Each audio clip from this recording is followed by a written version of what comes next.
Sturgeon dubbed Queen of Scotland by French newspaper in huge snub to monarchy. NICOLA Sturgeon was dubbed the Queen of Scotland by a leading French newspaper ahead of the Holyrood election in a dig at the British monarchy. Scotland's First Minister Ms Sturgeon has renewed her call for a second independence referendum after her success in last month's Holyrood election. Although the Scottish National Party, SNP, fell one seat short of a majority, when counted alongside the 8 pro-independent Scottish Green seats, Ms Sturgeon declared that the Scottish people had given her a mandate to push ahead with IndieRef 2. She has promised not to forge ahead with her campaign until the urgency of the pandemic has subsided. However, even before the Holyrood election went ahead, one of France's main national newspapers appeared to endorse her in a pre-election profile of the SNP leader.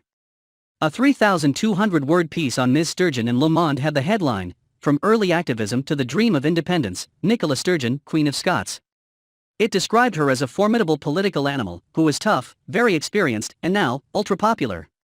The newspaper is an influential force in France, and is thought to be left-leaning. It seemed to be a dig at the Queen because even in the event that the country becomes independent, the constitutional monarchy will continue in Scotland.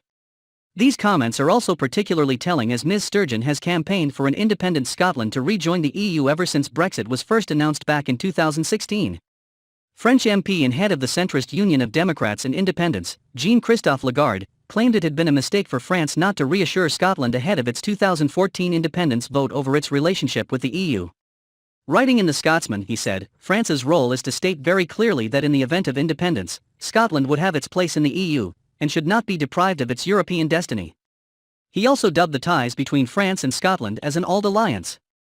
Pointing to the historical connection between the nations, Mr. Lagarde said, "Thousands of French people in the Berry and Anjou regions are descendants of Scots who settled there after fighting to help France regain its independence with Charles VII.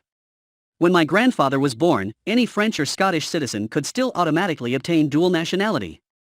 The headline itself of Queen of Scots is a pointed term which appears to refer to the most famous monarch of Scotland, Mary, Queen of Scots. She grew up in France, but moved back to Scotland as a widow and took her place on the Scottish throne. While she was forced to abdicate, she was considered a competitor for Queen Elizabeth I's throne itself, and many English Catholics endorsed her as the legitimate sovereign of England as well as Scotland. Mary has become a key figure in the UK's history and a figure who represented the deep divide between Scotland and England at the time. Le Monde's headline arguably positions Ms Sturgeon as an equally significant figure.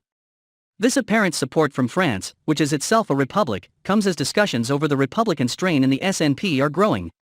While there are no immediate plans to question the relevance of the monarchy to an independent Scotland, a former SNP politician alleged that it would only be considered once the crown had passed on to Prince Charles.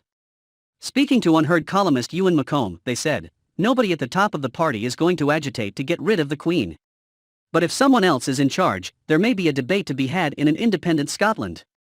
Ms Sturgeon has not openly endorsed the possibility of turning Scotland into a republic. Her predecessor, former First Minister Alex Salmond, a monarchist, maintained that the Queen could become the Queen of Scots if Scotland were to become independent.